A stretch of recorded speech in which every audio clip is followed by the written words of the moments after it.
Okay, so now we're tracking what a user types or selects inside this form. Next, we want to be able to handle the form being submitted and eventually do something with this data.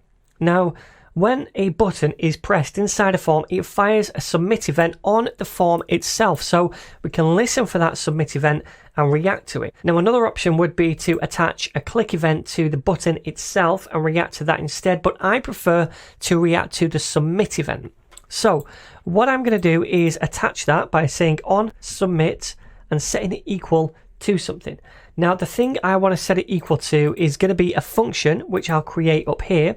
So I'm going to say const handle submit and set it equal to a function. In here, we're taking the event object automatically, and then we can reference that right here, handle submit. All right, so inside this function, the first thing I want to do is prevent the default action of the form being submitted. Now, that default action is for the page to refresh. So if I was to click this right now, it would refresh the page. You watch this, okay? Refreshes it. I don't want that to happen. So in order to prevent that, I take this event object and use a method called prevent default on that. And then that prevents the page from being refreshing.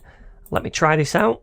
Add blog, and it doesn't refresh the page now. Okay, so next up, what I'd like to do is create a blog object, and the blog object is ultimately the thing that's going to be saved over here. So it should have a title, body, and author. Now, when we're using JSON server, we don't have to give it an ID property, because later when we make a post request, JSON server will automatically add a unique ID for us. So we don't need to create that. So I'm going to now create a new object called blog and set it equal to an object where we add in the title, which is this, and the body, and also the author, like so. So that is our blog object, and we can then log this to the console to see it. So console.log the blog. I'm going to save this and open up the console over here, and then let's try this out.